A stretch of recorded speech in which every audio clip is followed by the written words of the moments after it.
das Problem, dass wir halt jetzt wieder einen Mistral bekommen. Laut Arom kriegen wir morgen früh um 9 schon ordentlich einen auf die Nase. Also 30 Meter Kette habe ich rausgetan. Wir haben die Snubber gesetzt. Es ist mein erstes Gewitter vor Anker, das also auch direkt über uns drüber geht.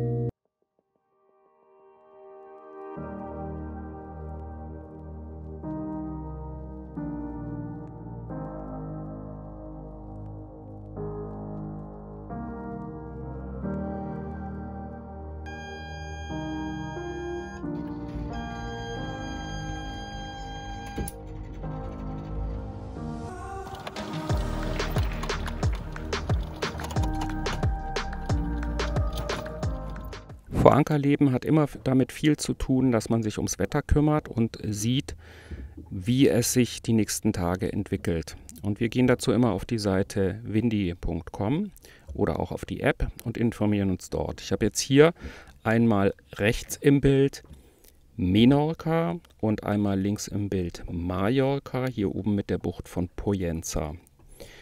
Wir sind aktuell hier in dieser kleinen Bucht auf Menorca.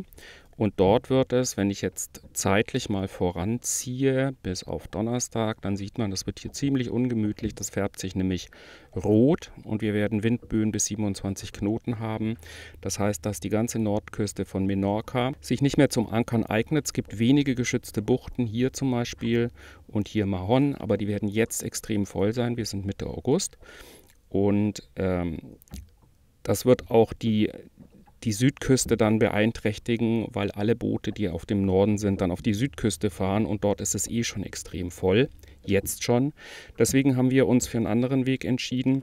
Wir werden heute Nachmittag den Wind nutzen, das ist jetzt heute Nachmittag, schöne Windböen von ca. 15 bis 20 Knoten und werden hier rüber segeln, 40 Meilen, bis in die Bucht von Pollença und werden dort dann die nächsten 2-3 Tage abwettern.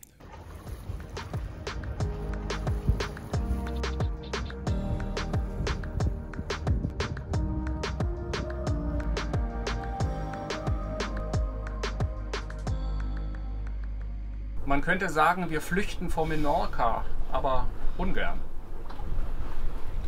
Ja, ist schon wirklich schön, das Menorca. Es ist aber auch klein. Also die Buchten sind natürlich keine riesengroßen Buchten jetzt, wie, weiß ich nicht, Ibiza und Mallorca. Zumindest das, was wir bis jetzt gesehen haben. Wir waren ja jetzt auch nur eine gute Woche, ne? An der Südküste unterwegs, haben dort eine Bucht, wo wir reinfahren konnten. Alle anderen waren zu voll. Und im Norden waren wir jetzt nur in einer, bis wir jetzt wieder zurückfahren. Und das ist halt, wie Christoph ja schon erklärt hat, das Problem, dass wir halt jetzt wieder einen Mistral bekommen und die offenen Buchten uns jetzt da leider nicht schützen und die wenigen geschützten Buchten, die werden jetzt voll sein. Wenn hier erstmal der Wind durchfegt zwischen den zwei Inseln, dann kommst du auch von Menorca nicht mehr weg und deswegen haben wir gesagt, wir wollen dem Trubel lieber entgehen. Das Problem ist nicht, dass wir unserem Anker nicht trauen. Nee. Und auch nicht unserem Boot. Also wir können das schon auch aussitzen, das Wetter. Das ist gar kein Problem. Das funktioniert schon. Nur das Problem sind die anderen. Wir haben jetzt gerade wieder gesehen, wie hier auf Menorca geankert wird. Also da wird der Anker runtergelassen, dann wird einmal ein bisschen eingeruckelt, dann ist er fest und dann war es das. Da wird weder Kette gelassen, noch geguckt, was machen die anderen eigentlich, sondern er wird runtergelassen, wird ein bisschen wumm. Und dann ist gut und dann gehen wir planschen. Und deswegen haben wir gesagt, wir haben heute einen schönen Segeltag, dann segeln wir nach Mallorca und außerdem, was noch dazu kommt, wir haben keine frischen Lebensmittel mehr, haben festgestellt, auf Menorca kostet das Obst doppelt so viel wie auf Mallorca und wir lieben Obst und Gemüse und Salat und sowas und deswegen, da wo wir jetzt hinfahren, können wir nochmal sehr gut einkaufen gehen. Wenn ihr so eine Situation hättet jetzt auf einer Insel, wo irgendwie keine Situation gut ist. Schreibt uns mal in die Kommentare, wie ihr das machen würdet. Würdet ihr das aussitzen? Oder habt ihr da irgendwelche speziellen Techniken?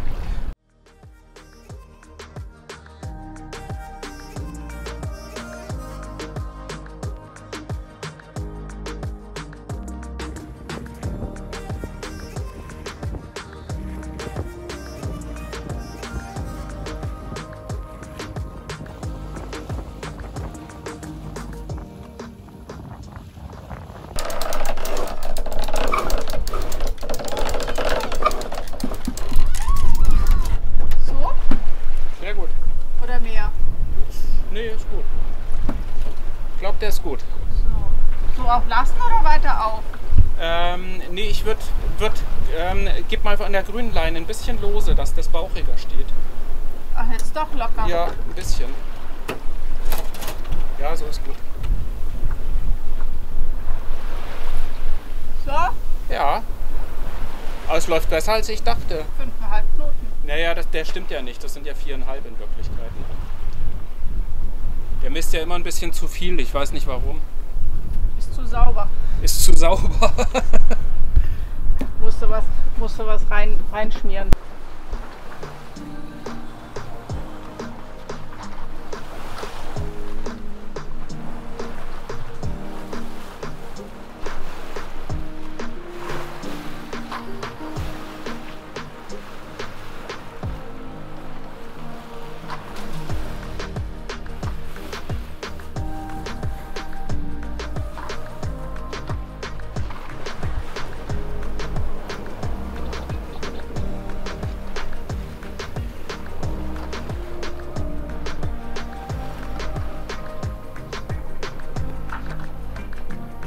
Wenn das ein bisschen klappert, sorry, da ist ein loses Kabel im Mast. Das kriegen wir jetzt gerade auch nicht gelöst in nächster Zeit.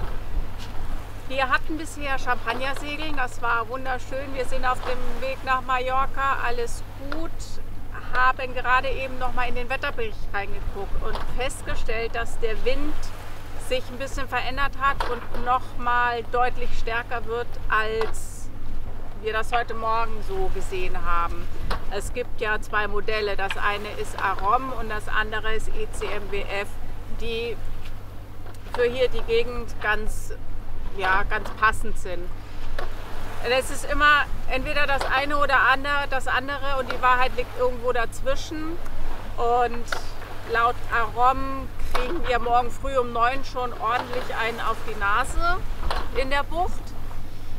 Und deswegen haben wir jetzt gesagt, wir müssen ein bisschen schneller ankommen. Jetzt haben wir die Maschine angemacht, machen ein bisschen dänisch segeln, also Segel raus, Maschine läuft, machen jetzt 5,8 Knoten, damit wir noch in Helligkeit ankommen und uns dort einen Platz schon mal für die erste Nacht suchen können. Und dann schauen wir mal, wie sich das weiterentwickelt. Also heute Nacht, morgen früh entscheidet sich, welcher Wetterbericht recht hatte. Haben wir 37 Knoten, dann ist es Arom, haben wir Nüchte, ist es ECMWF. Wir werden sehen.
Wir haben jetzt circa noch eine Stunde zu fahren.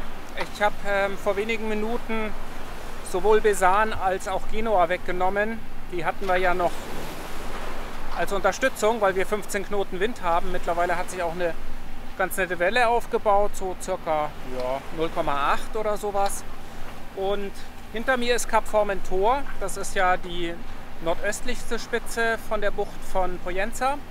Und ja, in die Bucht rein ist es ungefähr noch eine Stunde. Wir werden also gut vor Sonnenuntergang ankommen und können uns dann noch ein Plätzchen suchen, wo wir die nächsten Tage sichern.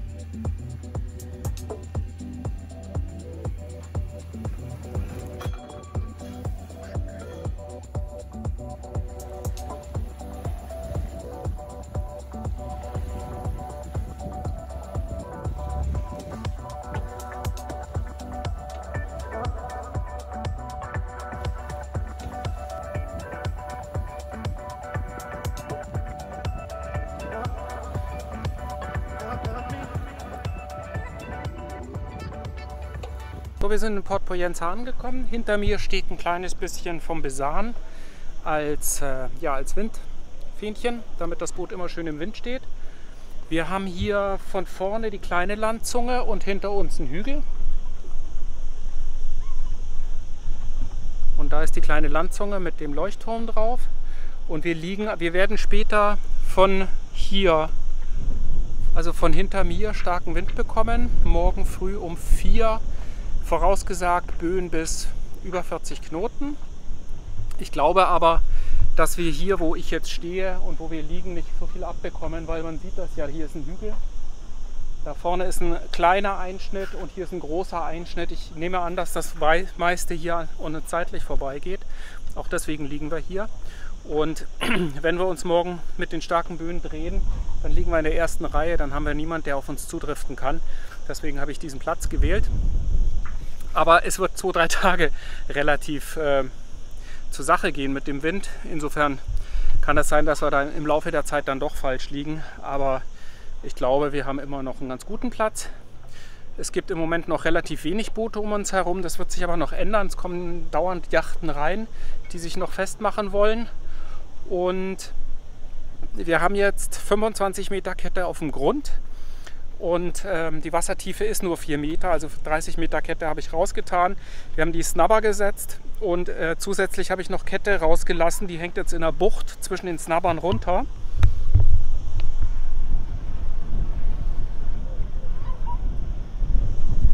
Und die wirkt jetzt praktisch wie ein Reitgewicht auf der Kette, dass die Kette nicht so die Tendenz hat, wirklich steif zu kommen, sondern eher versucht immer abzusinken, weil eben da noch zusätzlich Gewicht ist. So, soweit die Vorbereitung.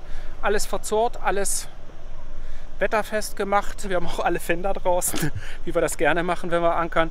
Und jetzt können wir eigentlich nur noch warten und morgen früh, wenn es dann losgeht, hier noch die Frontscheibe zumachen, die Luken zumachen und alles andere ist verzurrt und sicher. Und dann wollen wir mal sehen, wie viel hier wirklich ankommt. Das ist wie so häufig, ne? Man bereitet sich gut vor und dann ist nichts, aber besser so.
Wir sind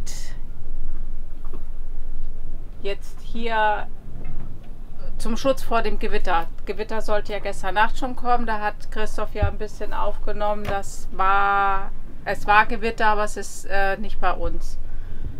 Jetzt werden wir es wahrscheinlich abkriegen. Da hinten.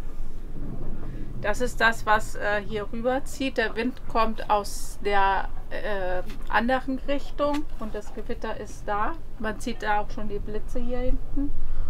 Und das wird über uns rübergehen. Das ist jetzt eine Gewitterzelle. Wenn die vorbei ist, ist Ruhe bis heute Abend und danach, heute Abend geht es wieder los und dann gewittert es, also ist es eine ganz große Gewitterfront über mehrere Stunden. Also. Und man sieht dir an, dass du nicht entspannt bist. Nee, es ist mein erstes Gewitter vor Anker, das also auch direkt über uns drüber geht. Also bisher war es immer nur nebendran und dran vorbei und hier wird es wahrscheinlich über uns rüber gehen und das ist nicht ganz so. Wir haben jetzt uns bestmöglich vorbereitet. Also weiß ich nicht, wie viel, 30, 40 Meter Kette bei 4 Meter Wassertiefe? 5 Meter? 30. 30. Ja. So, wir haben noch 70, um die rauszugeben. Dann kommt der Wind ja aus der anderen Richtung und da ist kein Boot mehr. Wir haben jetzt nur Boote neben uns. Auf dem Motorboot, das direkt neben uns liegt, sind die Leute da, die haben auch schon Kette gegeben. Der Katamaran hinter uns, die sind auch zu zweit, die haben auch schon Kette gegeben, also die wissen auch, was sie tun. Da habe ich ein ganz gutes Gefühl. Wir haben unsere Elektrosachen in den Backofen rein. Faradäischer Käfer. Du bist auch so ein faradäischer Käfer. Faradäischer Käfer. Und ich glaube, wir müssen gleich zumachen, weil es demnächst anfängt, ganz böse zu reden. Das sieht irre aus, Das oder? sieht total klasse aus. Ich mag das, wenn das so wie ein Scherenschnitt hintereinander ist, diese Berge, das ist total schön. Ja, auch was für Farben das sind, wie viele Blau- und Grautöne das ja. sind. Und vor allem, dass es oben so dunkelgrau ist und dann nochmal hellblau ja, wird. Das so ist total Jeansblau. faszinierend. Ja. Hellblau. Genau. 50 Shades of Blue. Ja, würde sagen, schauen wir, was kommt. Wir harren der Dinge.